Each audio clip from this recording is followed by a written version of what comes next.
I'm Ali Jackson-Jolley with Forbes. I'm here with Porter Braswell, who is the co-founder and chair of Braswell, and more recently, he is the founder and CEO of 2045 Studio, which is a members-only network for Black and brown leaders, or leaders of color, I should say. Professionals of color. Yep. Professionals of color. When I heard about this new network, I was really excited. And at the same time, I was curious. You made the choice to go, I guess, deeper up the pipeline versus broader. Do we need a members-only exclusive network? And if so, why? Absolutely. So let's see. Well, let me talk about the why behind 2045. Let's start there. So my first business called Braswell, I spent 8 years bringing tens of thousands of individuals who identify being of color into the workplace. And once I knew that that business was going to be acquired, I'm a natural builder. So I wanted to keep building. And I thought that the natural next extension for what I can focus on is now the retention side of the coin. And what was clear to me, and after speaking to hundreds of companies that work with Braswell, is that ultimately the reason why they lose talent, especially for individuals who identify being of color, is because they don't feel seen, heard, or valued. It always comes back to that. And it then dawned on me, if I could build a world-class experience where influential professionals of color could feel seen, heard, and valued through our community and through the programming that we provide, and we could link back their membership to their company such that so long as they stay at the company, they have access to our network, we think we can play a positive role in terms of an individual choosing to stay at that organization and eventually getting promoted because of the value that we bring to the table. So when I think about why we even called the business 2045, 2045 represents the year of a majority racially diverse United States. So for companies and brands and products that want to remain relevant into the future, they have to invest in communities of color today, networks of color, and most importantly, they have to retain and promote their employees of color so that they're the next C-level representation, so they understand what these changing consumer demands and habits are going to look like because we're from the community.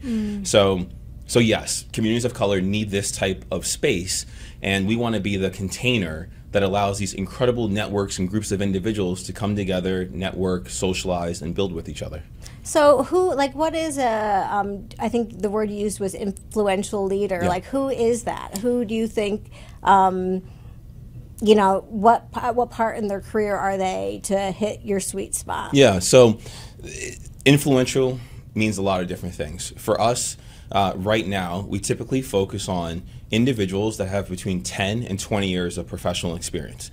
It's really at that stage in life where individuals have very shared interests, both personally and professionally. You're thinking about starting a family, you're kind of like mid-stage in your career, you're probably hitting similar obstacles. So we find that at that stage, also companies have a really difficult time retaining that talent at that stage. And if they do retain that talent, they've crossed over so many obstacles at that point that now it's an easier chance for them to find ultimate success within the organization. So 10 to 20 years is kind of the sweet spot of what our community looks like. So when we think about building programming, we build programming with that demographic in mind. And then over time, we'll have different communities. So we'll have a more senior level community, and our programming will be very specific to cater toward their needs. Think about board placements, think about wealth management, a variety of different things. Or we'll have communities that are more junior. So how to think about negotiation and pay raise and things of that nature. So we'll have programming for different kind of cohorts, but right now our primary focus are individuals that have 10 to 20 years in the workplace. And so how do you help them feel more seen? Like if the problem is they're not feeling seen in their company, how does feeling seen in a network that's external to their company make them feel more seen and connected at the place where they're working? Yeah, so let's start with how they are first seen within our network. How do they feel seen, heard, and valued within the network of 2045? So I've written about this. It's something personal that happened to me back in 2018. I was coming home from work one day when I was building Braswell. At the time, we were about 100 employees. And I was taking the subway home to the Upper West Side. Long story short, a white woman, professionally dressed, also coming home from work, looked me dead in the eyes and called me the N-word. And I remember getting pushed out the subway and people kind of surrounding me and saying, like, I'm so sorry that that happened to you. Like, that was disgusting. I went home, told my fiance, now wife at the time, what happened, and we decided that I can't let that just sit with me, because I felt like something was taken from me. I felt naked, I felt vulnerable, I felt like to that person, that's all I was. And I had to like reclaim myself, my sense of self. And so I decided to write about what happened to me. And the most incredible thing happened. We received thousands of comments from the community, and when I say the community, I'm referring to communities of color, saying that I validated their own experiences, that I made them feel seen, heard, and appreciated, because if it's happening to me, they can now tell their community, like, see, this stuff also happens to me. They said they had my back, that I'm not alone. And working in the diversity, equity, inclusion space for as long as I was at that point in time, that sensation of belonging, it was really the first time where I felt like I belonged. I felt like there was a group of individuals who understood my context, what I was going through. I didn't have to explain it.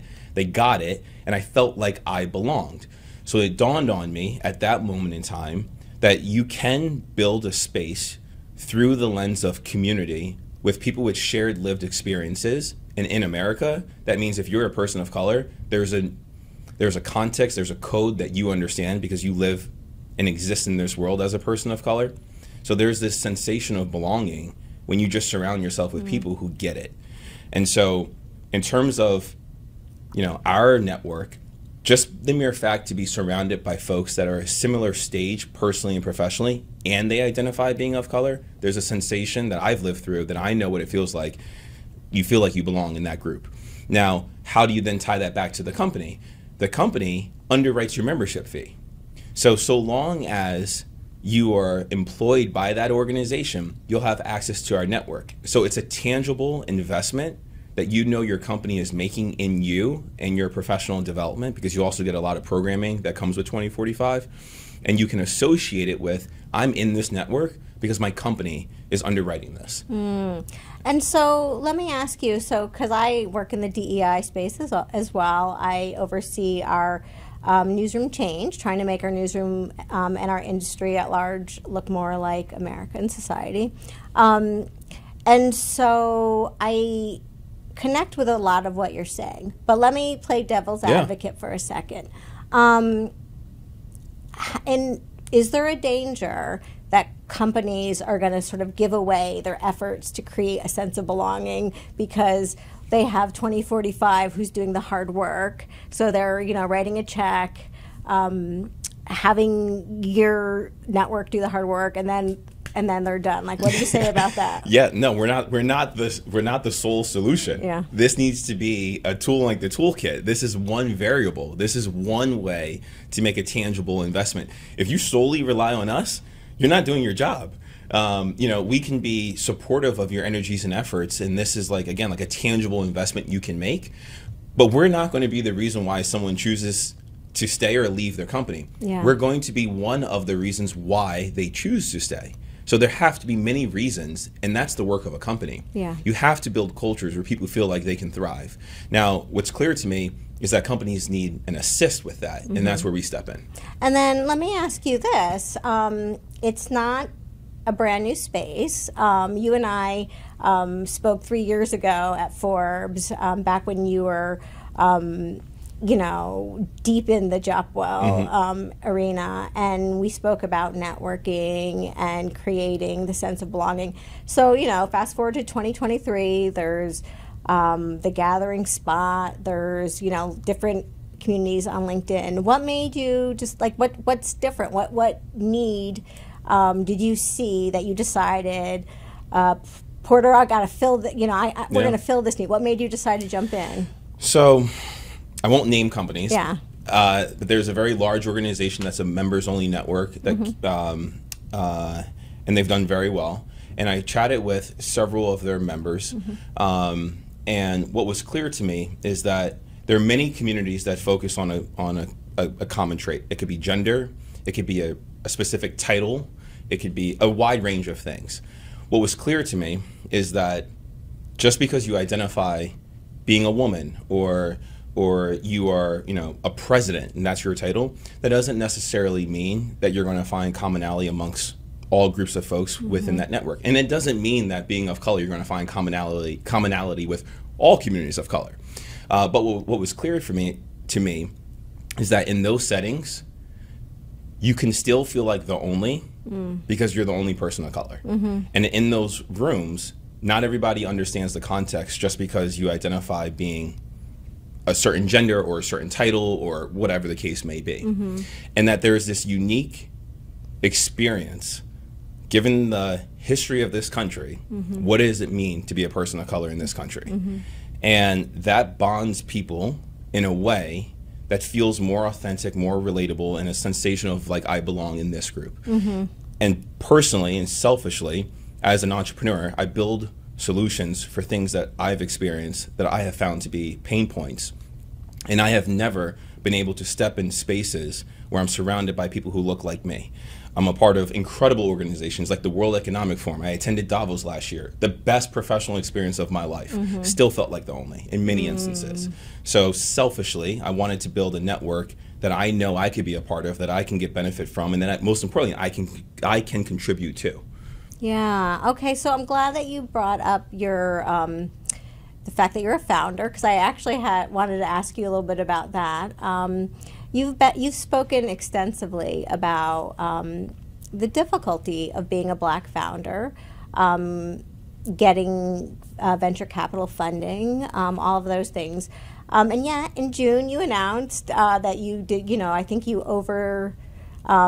performed in your seed round funding. 4.2 million is, I think, what you got quicker than you guys thought, is what I read. So correct me if I'm wrong. But well, my question is, are things better? So when you used to talk about how hard getting funding was, are they better? Is it that you are more mature in the space? Are you doing things differently? Talk to me about what you see as the gaps in funding for Black founders. Yeah, no, it's not better. Yeah. I'll just start there, and that's just not my opinion either. Like, it's been, you know, every year, like less and less funding are coming to folks who look like me. It's ridiculous.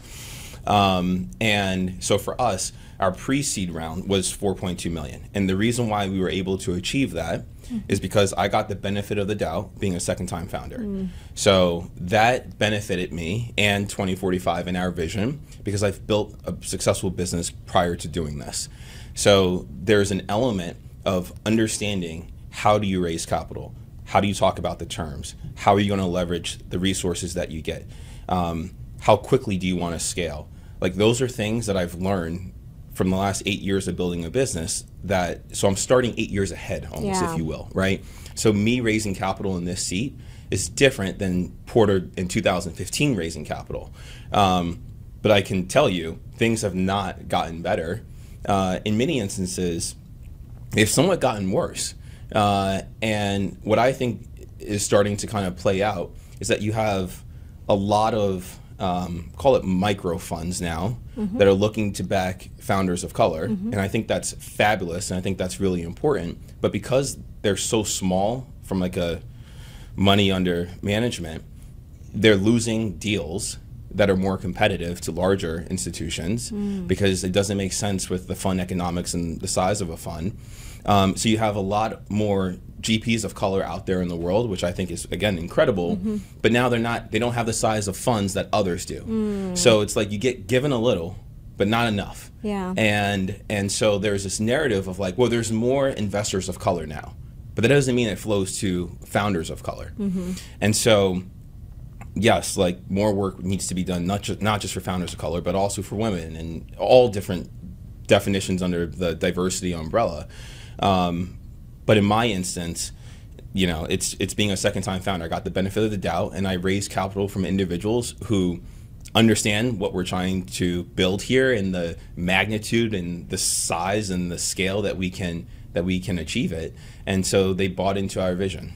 Yeah. And what is let me ask you a really difficult question.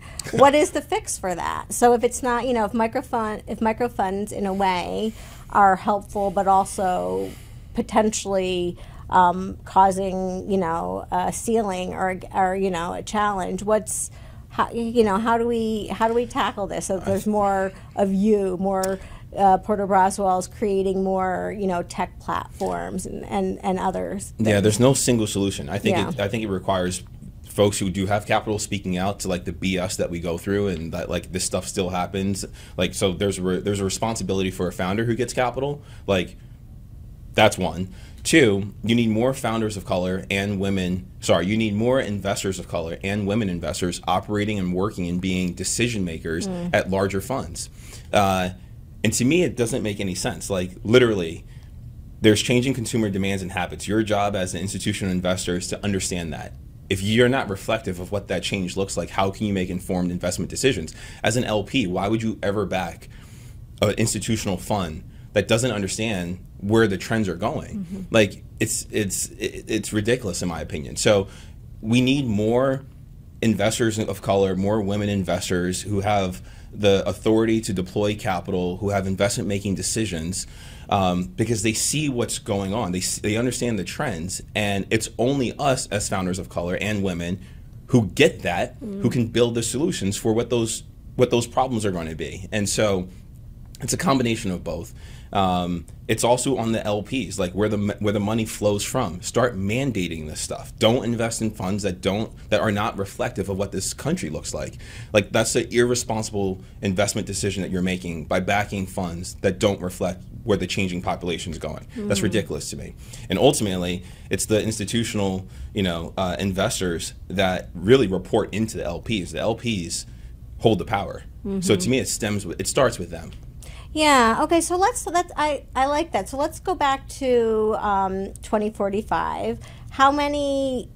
Could you give me, like, I guess, a peek inside of the business? How big is your network, and as of right now, and how big are you looking to grow it?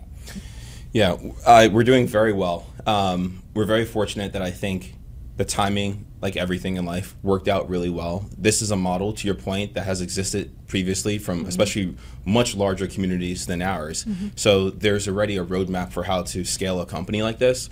So within our first 2 months of announcing our pre-seed, which is right around the time when we started really designing our programming, we now have over 40 large corporate partners.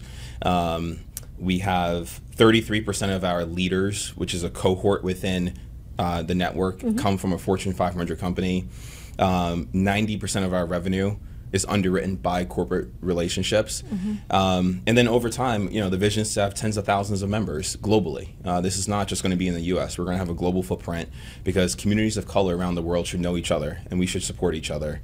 And I think that there's an amazing opportunity to be the container or the box where those networks exist. Yeah, and parting question, let me ask you this.